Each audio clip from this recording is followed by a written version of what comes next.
want to talk to people out there who have done the following, and we've gotten calls from guys who have dated these people.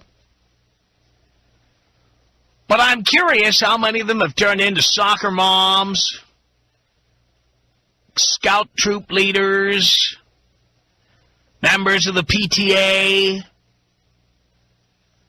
church choir directors, and what have you. Because in my heart of hearts, I know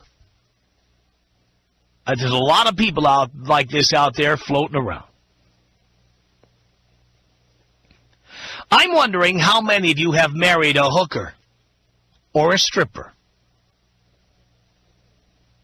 And unlike what we expect, we expect that they're just going to be sluts forever, tramps forever, whores forever, okay? They have wormed their way into the fabric of suburban society. They have gone from working the strip routine or dating 10 guys a night for $300 an hour to having your baby, taking care of your house, having coffee clutches or Tupperware parties, or going to Jenny Craig. I just wonder how many women like that are out there. I'm willing to bet also there are women out there who are in the suburban fabric of America who were hookers or strippers in the past, and nobody in your current life even knows that that was you, that you did that. Every once in a while, I see a woman in that milieu, women in that situation, in the burbs, sitting in somebody's backyard at a little barbecue, and you got those, you got the Kirkland hamburgers out there from Costco and the Dixie Cups, and you got the Coleman cooler full of light beer and everything. You're all sitting out there, some of you drinking white Zinfandel, and you're all sitting out there having a conversation. Now, we've all been to an event like this. Maybe some of us go more often than once in a while. Every once in a while, I see a woman in the crowd. She's wearing a wedding ring. She's wearing an engagement ring. She's not a slut at all. But I look at her, and I almost feel like she's looking back at me like I can detect that she doesn't fit into this crowd. Or she's afraid of being detected.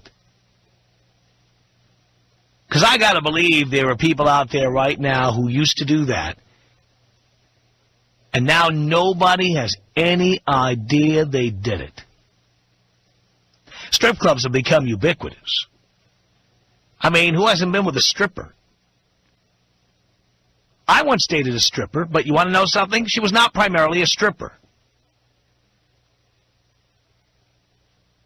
She was a student with a very high IQ who was studying to become a dentist, and she was going to school to become a dentist. And she didn't have the money to go to school. Her mother had her young. It was kind of a white trash, trailer park situation. Mom was 16 when she had her daughter. So when the daughter was 18, Mom was 34. It's time to go to school. Kid can't afford it. So she starts working in this case, a Kansas City strip club. She had amazing breasts, just incredible, natural, beautiful. She was blonde, and not only did she look like the girl next door, you want to know something? She was the girl next door. She did the strip club routine strictly to make money to go to school. She didn't do drugs. She didn't drink. She was that person. It was amazing. Some girls look like the girl next door, and they're complete whores or sluts.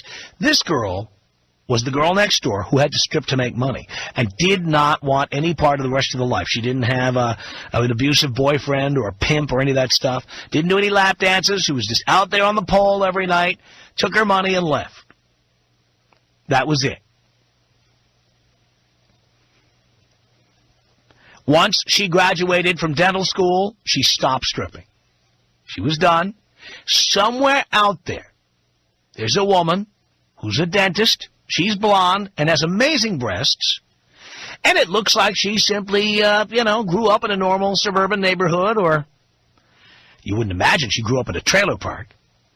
Normal suburban neighborhood. Went to school. Looks like she just studied hard, got good grades. She's your dentist. You have no idea that she was sticking her cooch in somebody's face several years ago.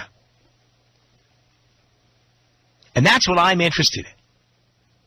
These women who used to do these slutty, whorish things that have now wormed their way into respectable society, especially the women where guys they're married to don't even know. But even if they do, call me crazy. Anytime I'm driving by a school here in L.A. at 3 o'clock in the afternoon, I'm on the way to work or just driving around, I see parents waiting by the gate for their kids to come out. And I wonder how many of them were in porno movies. How many of them were strippers? How many of them were hookers? And now they've got kids in the first grade, second grade, third grade, and the other parents don't know, and the other people in the neighborhood don't know. You just wonder how often that's happened. I can only imagine what that's like. There you are living in the suburbs. Your life used to be like wild, man, just wild. Guys handing you $100 bills, you doing all kinds of creepy things with them and stuff, and now you decided to settle down, do the suburban thing. So if that's you, and you've wormed your way into the suburbs, maybe your husband doesn't even know that that's what your background was before you got into this. Or maybe you're a guy who married somebody like this. You married the former stripper, the former hooker, the former escort, the former porn actress, and you decided to make an honest woman of her. And she's succeeding at it. I want to hear those stories. Allison, on the Tom Leykis Show. Hello. Oh, my God, Tom, when I was 18 and 19, I was going to college. I was a village bicycle, and I loved every minute of it. Really? I had experiences that I'll fantasize about for the rest of my life, you know, and I'm glad that I had those. I knew a guy. I met him on the freeway. I would, be driving by. I'd see a cute guy in a car, and I'd, wave to him, and that's how I'd meet guys sometimes. And that's how I met this guy, and he knew a bunch of other guys that lived in, a house. They all shared a house together. And, I'd go over there, and they'd all take turns on me. I would be giving my one guy there, some happiness down there. And then the other guys would just kind of be taking. And it was just awesome fantasies. And so you were not charging money for this. You were just open to you open to all comers. It was awesome, but it was cool because there were so many guys. Some guys are a little better than others, and I would turn away and say, how the other guy, touch me, and and not, because some guys feel better than some guys have just better other guys. You know what I mean? And that's what I hear. That even led to bachelor parties, and that I got money for it and stuff like that, but. Yeah, it was just an exciting time, and but I was going to college too, and I knew what I was doing, and I was just doing it for the fun of it, and for my own satisfaction, and even some girl on girl action too with some of their girlfriends, and like your previous topic, they all knew about it. I even did 2 brothers at separate times, and they knew about it, So. All right, now what made you stop? Well, because I wanted to make money and get a job and live a life. Because my parents raised me well. I just went through a crazy time, and I wanted to get a job, so I graduated, got my degree, and started just being a county employee and taking classes, and then but I met my husband in college and totally faithful to him. But now I can use all my sexual, stuff, take it out on him now. Now, does he know about your past? He totally knows, totally honest and open. And when I met him, I was still, kind of doing that stuff. But as soon as I met him, he was just, an amazing person to me. So I was like, this is the man I want to be with, la-da-da. And I called off everything. All the guys I had all the guys I was currently in contact with, I just told them, I'll see you later, you know, because it wasn't like we were in love or, I mean, with the other guys. It was all just for fun. Everybody knew it. It was all just, you know, for whatever satisfaction. But, you know, well, are you satisfied now as you were then? Yeah. Well, it's fantasy, you know. It's like the real thing now is not as good as it used to be. Well, it's good. I mean, it's good because it's stability and you're with. No, we're not talking about the total package. I'm talking about the sex, and it's not as good as it used to be. Well, yeah. Well, I mean, how can it ever be good when you have 3 guys working on you compared to 1? You know. Oh, I wouldn't know. That's definitely is. I mean, you can never get over that, you know. Does your husband know that the sex used to be better? No, we never needed to go there. Oh boy. Because you know what? He must wonder. It's better in a different way, though. You know, it's better one-on-one because it's, you know, it's more love. It's more, you know, just devotion now. But meanwhile, you're fantasizing about gangbangs from the past. No, that's not so romantic, dear. Huh? It's okay with me what you fantasize about, but you're fantasizing about gangbangs of the past.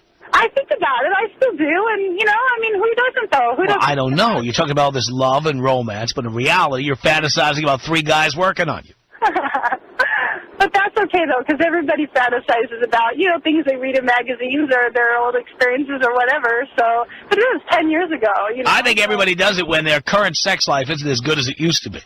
Oh, no, it's awesome, though. You know, it's different because we have kids and we have different focuses now, different goals, and, you know, you get older. You don't want to be like... The other guy had you when you were more fun. Yeah, when I was 18, you know, I was young and supple, and now I'm still good looking, but, you know, I'm going to be, you know, I'm approaching 30. I don't want to be like this 40-year-old woman who never settled down and is still trying to get men. They're not going to be after her anymore. So you cashed your chips in while you could.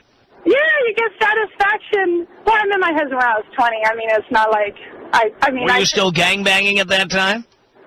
18 and 19, yeah. No, after I met him, my future, when we were dating, when I first met him, I called off everything else. So you never, like, had him into a gangbang first and then said, you know what, you're the one? No. He was nowhere near with that other crowd. He was like a complete separate crowd. So he never had that kind of experience like you have. Oh, no. That takes a man who's awfully secure to feel good about the fact that you had all this wild experience and Poindexter was there working his way through college. He is very secure. He's a very awesome person, and that's why, you know, he got me to, I mean, it didn't take much for him to be like, or for me to say, you know, I want to be with him, you know? Okay. I don't care about those other guys that, you know, they're just fun. They're just my fun at the time, but now I'm satisfied in a different way, you know? I understand, Allison. Thank you. Thanks. Appreciate the call. It's 1-800-5800-TOM. I'm talking about women who have worked as hookers, escorts, strippers, porn actresses who now have weaved their way into the fabric of the suburbs. They're soccer moms, they're moms, they head up PTA meetings. You know what I'm talking about. Steve on the Tom Leykis Show. Hello. Hello, Tom. Hello, Steve. How we doing? Do you care, Steve? Yes, sir. I care very much. I'm doing great. Well, Tom, just to let you know, in my life of 38 years, I have married and respectfulized 2 strippers. The first one, we were together actually 13 years. How did you respectfulize her? Well, you date them for a couple years while they're in the bar, and then, you know, they find out what, you know, it's like to have money and, you know, just go out to eat and things of that nature to where they don't have to do what they're doing. And, you know, it tends to get old for them. I see. Okay. And when that relationship ended, did she go back to stripping? No. Actually, the first wife, we were together 13 years, and, you know, she got too old and tired looking to go back to do that. Oh, okay. And that first one, I mean, with her, it got towards the end, you know, sometimes, you know, you can take the stripper out of the bar, but not the bar out of the stripper. And she turned into a drunk, and, you know, I'm out. I understand. Just out. But the wife I'm with now, you know, she's 10 years younger than I am, but we've been together for 3 years, and we now have a kid together, and she's running a daycare. Really?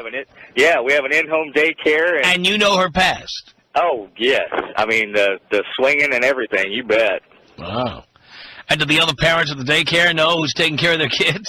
Oh, hell no. Would you take your kid to a daycare? That's what I'm saying. Yeah, I mean, and this one, she's got a portfolio. She used to pose for magazines and on the internet, and yeah, it was pretty wild the first couple of years. Wow. And is she wild now, or has she settled into being as bored with sex as most people in the suburbs? Well, after the child was born, the sex is still intense and wild, just not as frequent. It tends to ebb. What used to be, 4 or 5 times a week is now, once or twice a week. Uh-huh. But, See, I always think when I've been with women like that, I always think somebody else got the best end of the deal. I dated a chick once who said, I'm 25, life is over. I used to look a lot better. I'm thinking to myself, I missed out on the best part. Other guys got the good stuff. Yeah, it's like getting the last 2 pieces of a cold pizza. That's right. Yikes.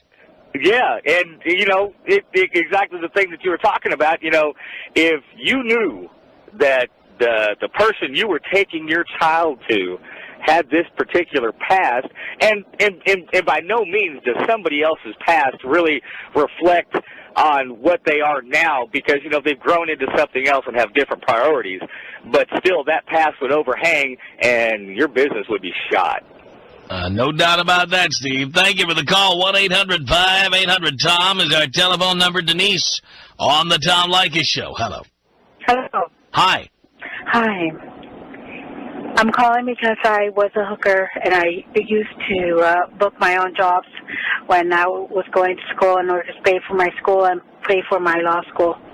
So did you advertise in, like, the LA Express and newspapers like that? No, I actually I used to crash parties, like corporate parties, like in Vegas.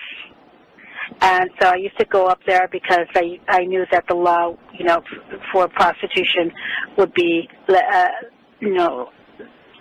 would not face what I would face in California. So I used to go up there, and I used to charge like $500 to $1,000. Wow. Yeah. And how long did you do that for? I did it for about 3.5 years. Okay, until you got through law school. Uh-huh. Until actually before I got to school, because I had to devote my full time to go to law school. Okay. So I saved the money. All right, so you got your law degree? Yes, I do. Are you a lawyer now? Yes, I am. And how did you meet your husband? I met my husband. Actually, he was working on the defense side. Really? Yeah. And so there was a couple of trials that we did that I had to face his law firm, and we became friends. All right. And you dated him for how long? I dated him for about 1.5 years. A year and a half, and then you got engaged? Yes. And then how long before you married him? We married approximately 18 months after we met. A month after you met? No, 18 months. Oh, 18 months. Okay. And you told him, of course?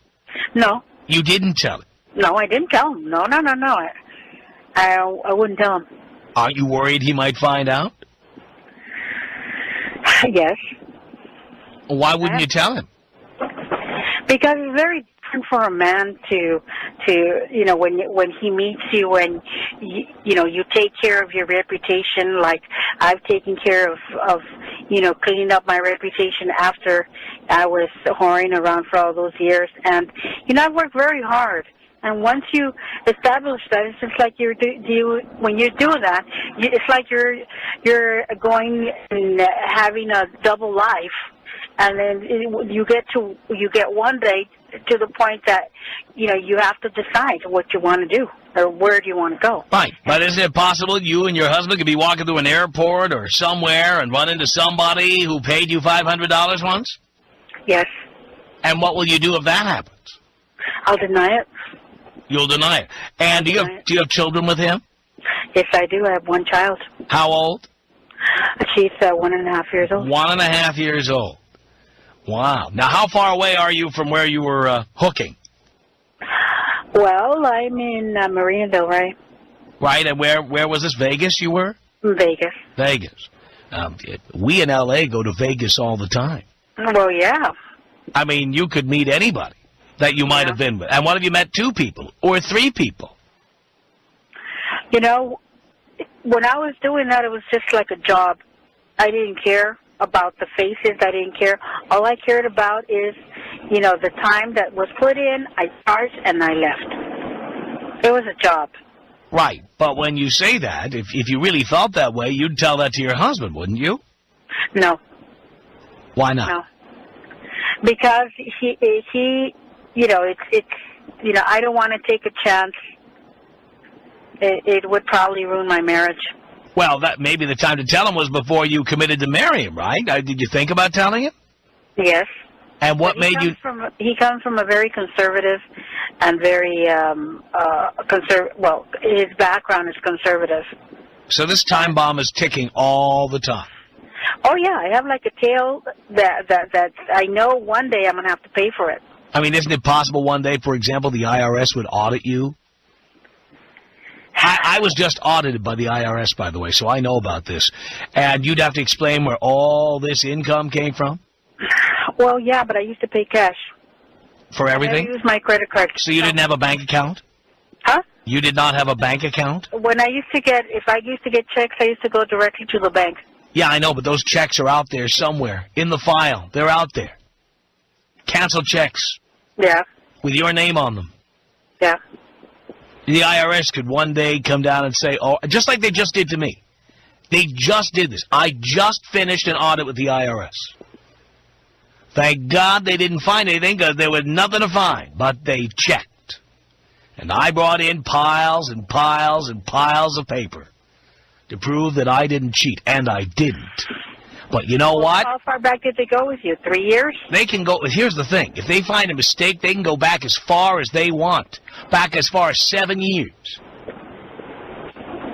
Wow. And if it's fraud, I believe they can go back as far as they want. So, now, what would happen? If you suddenly got that letter from the Internal Revenue Service saying, all right, come in and prove how you made $200,000 and didn't pay any taxes in, 1997. I don't know. So I have to declare bankruptcy or something. So your life is like a ticking time bomb. But one day he could find out, and if he thing is, had you told him, that would be one thing. But if he finds out you lied about it? I lied. You know what? Because all men are the same, sweetheart. When you go and you meet a man, and at first they put on their show and they want to, wine and dine you. It's not after you marry them that you really find out who they are. Right. And so what's wrong with your husband? Now you know who he really is. Who is he really? He's a very generous man who is very conservative. We belong to a country club. Oh, really? Back in the desert. Yeah. I went the whole route, sweetheart. Wow. And it took me a long time. A long time to do what? Learn how to be in that society or what? To learn how to be accepted in the society, be a lady. Uh-huh. So this would be a big scandal if you got caught. Oh, yeah. Yeah, it would. Wow. It would be yes. Did you ever lose sleep over this? I mean, do you ever think about it? Yes, I do. And? What can I do? I say, sweetheart, I had a job, but my job was PR. I'm going to say this to you. You know what? I'm not being judgmental of you because I know people who are hookers and strippers and porn actresses. I've known them all, okay? But here's what I'm going to say to you. The reason to get married, if you're going to do it, and I've talked about this on the air, there's very few benefits to a man to get married. But one of the things you might want to get out of a marriage is intimacy. The ability to be completely upfront and honest with the person you're with. The one person in the world you could tell anything to. If you committed a crime, if you murdered somebody, if you were in trouble, you could come home and talk to them, and they could help you, or they could empathize with you. And here, that's baloney. That's baloney because, really? you know, when you get married, at the time you're married and you let all the beans out, yes, everything, oh, yes, I will cover your butt. But as soon as any signs of problems in the marriage, you know, all of that comes out. Well, you didn't need to get married. You're a lawyer. You could have just worked. You could have had kids on your own. You didn't need to get married. There's love, Tom. There's love based on a fallacy. He loves you for what he thinks you are. But you're also something else that he doesn't know. That's true. So it's love based on a lie. Yeah, you're right. Love based on a lie. Right. If you told him the truth, does he really love you? I don't know, sweetheart. I don't know what he. But you wouldn't want to find out. I would probably get ready and have all my P's and Q's crossing before I told him, in case he would ever, try to, to tell me that it's over, that our marriage is over. Right. Because that breaks a man's heart. That breaks a man's illusion. But the point is, who would be responsible for that if he broke his heart? Who would be the person who was responsible? He would be responsible for his own feelings. Because he didn't hire a PI to check out your background first? No, because the man has to be, there are not a lot of men out there who are secure about who they are in order to put up with clearly that includes your husband. Woman. That includes your husband. Why'd you marry a guy like that? Because I wanted to have because you wanted to pass in polite society. That's why. You had to lie about your background so you could belong to the country club. Yes, I did. And if you get caught one day, should we all be crying crocodile tears for you? No. You're damn straight. Alicia on the Tom Leykis Show. Hello. Hello. Yes. Tom? Yeah. Hi. Hi. Yeah, I'm calling, I guess, to tell you a little bit of my story. All right. Okay. I was a street prostitute, like in mid-'90s and late 90s, and I'm now in a very long-term relationship for 7 years, and I'm a paralegal. I drive a nice car, and no one knows at my work what I used to do, and it seems to work out just fine for me. Were you doing it while you were studying to become a paralegal? No, I wasn't. All right, so what made you stop? Well, I was a drug addict, so that definitely contributed to the kind of work I was doing. Uh-huh. And so when I got sober, I went back to doing office work because before I got all screwed up on drugs and ended up actually that's a lie. I tried my first trick when I was 16 years old because I was promiscuous in high school anyway, and somebody offered me some money and I took it. But when I really got out of control with my drugs and stuff in my early 20s, I stopped working in offices, obviously, and then when I got sober, I went back to that and just gradually got more respect and took paralegal courses, and people like my work, and they like me, and so it's 7 years later. And you're married? I'm gay, so my marriage isn't recognized by the state, but I am in a, Well, it might be as of this week, for all we know. I hope so. Yeah. I hope so. So, that's... All right, and so you're in this relationship, and does your lover or spouse, as ever you want to call her, Yes. does yes, she know your past? She does. She does? Yeah. And do you have children? No, we have no children. All right. But the people in your neighborhood don't know anything about your past? No, they know nothing of my past. The people at your law office don't know? No, they do not know. They don't suspect? No. You never run into people you never run into anybody who would recognize you? I wouldn't remember. I mean, there was a lot of people, but I don't think that, like a street hooker is someone that they would remember anyway, unless it was a regular of mine. So that's not a fear I have. Not even an issue? No, I look completely different, so I don't think anyone would recognize me anyway. Got it. Yeah. Alicia, thank you. You're welcome. Appreciate the call, 1-800-5800-TOM. This is Anthony on the Tom Leykis Show. Hello. Hello, how you doing, Tom? I'm okay. All right, buddy. I'm a 62-year-old guy. I'm from the old school. I just got with a woman about 12 years ago, and this woman I found out just over the last week, she was a prostitute and a hooker. And she told me she worked at a bank, but all this time I just learned about half a week ago she was a prostitute. You just learned that? How did you learn it? I don't know. The whole time, she usually say my boyfriend. I don't believe in saying my boyfriend. I'm a man friend. I'm not a boy. And then she would always say, my man friend. I told her to have her say man friend. He works. He's retired, but I work at a bank. She would tell people I work at that she work at the bank. Well, I go down there. I find out that she's not at the bank. I drive over at a bank that she don't even work at. I happened to be out one night coming from a bar, and I see her walking down Sunset and La Brea, turning tricks. And I said, well, wait a minute, I'm going to church with you the whole time. You're on the church committee, and now you find out that this is what you really do? I didn't see you on Cheaters, did I? Oh, no. I never... I saw that story, that exact storyline one night on Cheaters.